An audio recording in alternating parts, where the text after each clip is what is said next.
Welcome to TDS studios. Friends எல்லாம் சூப்பராக இருப்பீங்கன்னு நினைக்கிறேன். இன்றைக்கி வாங்க ஸ்ரீ லக்ஷ்மி நகர் சஞ்சய் ரேவதி வீட்டுக்கு போவோம். அங்கே பாருங்கள், முதல் மாடியில் 2 அழகான குருவிகளுக்காக ஒரு கூடு கட்டி வச்சுருக்காங்க. பானையை தொங்க விட்டுருக்காங்க.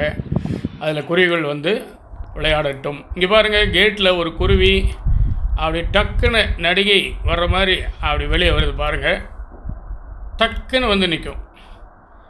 அதே ஒரு அழகான காட்சி. வந்துட்டாங்க. அது மட்டும் இல்லை, என்னெல்லாம் வித்தை காட்டுறாங்கன்னு பாருங்கள்.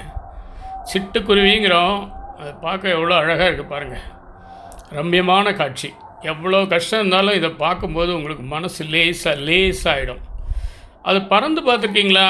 வேகமாக பறந்து பார்த்துருப்பீங்க. ஸ்லோ மோஷனில் மெல்ல மெல்ல ரெக்கையை விரித்து பறக்கிற அழகு இருக்கே, அடடடடா! அதெல்லாம் காண கண்கொள்ளா காட்சி, காண கண்கூடி வேண்டும். பாருங்கள், அப்படியே பறந்து நமக்காக கொஞ்சம் நேரம் நிற்கிது பாருங்கள். அப்புறம் மேலே போயிட்டு திரும்பி வரும்போது ஸ்டண்ட் மாதிரி அப்படி நின்று கொஞ்சம் நேரம் நமக்கு காட்சி கொடுத்துட்டு மறுபடியும் டபக்குன்னு அதில் உட்காருது. அப்புறம் அப்படியே அங்கேயும் இங்கேயுமா தாவிட்டுருக்கு. அதுக்கு என்ன கட்டுப்பாடா? ஒன்றா சுதந்திரமான பறவை, சுதந்திரமான காற்று, மரம், செடி, கொடி, எங்கே வேணால் போகலாம். பாஸ்போர்ட் வேண்டாம், விசா வேண்டாம், இன்விடேஷன் வேண்டாம், ஒன்றும் வேண்டாம். அவங்க பாட்டுக்கு போகிறாங்க, வராங்க, ஜாலியாக இருக்காங்க. வாழ்க்கையில் அடுத்த ஜென்மத்தில் பறவையாக பிறக்கணுங்க. இங்கே பாருங்கள், பச்சோந்தி ஒருத்தர் இருக்கார். மனுஷங்களில் நிறைய பச்சோந்திகள் பார்த்துருப்பீங்க. நிஜமான பச்சை கலர் பச்சோந்தியை பார்க்குறீங்களா?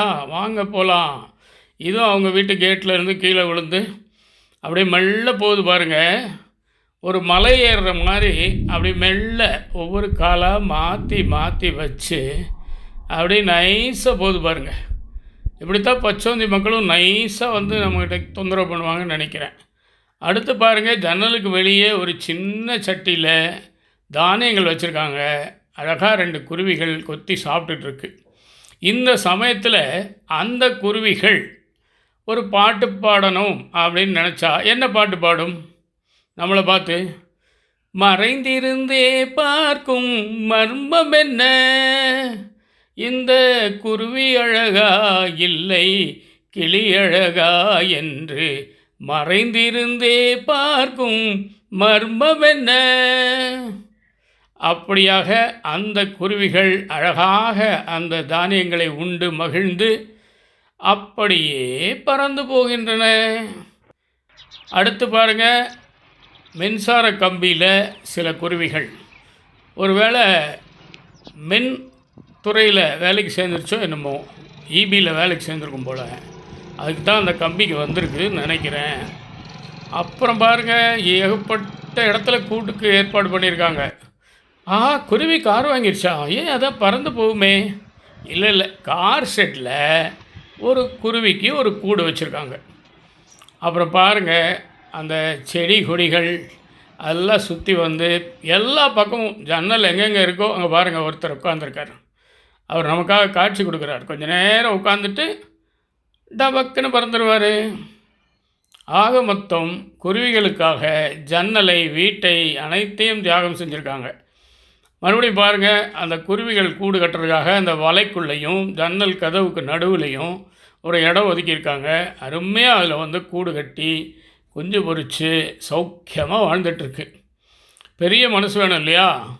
இவ்வளோ பெரிய வீடை கட்டியிருக்காங்க. அந்த குருவிக்கு கொஞ்சம் இடம் கொடுத்துருக்காங்க பார்த்தீங்களா? அதுக்கெல்லாம் பெரிய மனசு வேணும், அதுக்கு ஆர்வமும் வேணும்.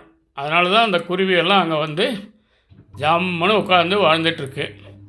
இப்படி எத்தனை பேரால் நம்ம ஜன்னலை ஒதுக்க முடியும் சொல்லுங்கள்? குப்பையாகுது, கூலமாகுதும்போம். ஆனால் ஒரு பறவை, சின்ன சிட்டுக்குருவிக்கு ஒரு வீடு கட்டி கொடுத்த மாதிரி கிட்டத்தட்ட. சரிங்களா? இன்றைக்கி இது வரைக்கும் வந்து கூட வந்து பார்த்ததுக்கு மிக்க சந்தோஷம். மீண்டும் சந்திப்போம். நன்றி, வணக்கம்.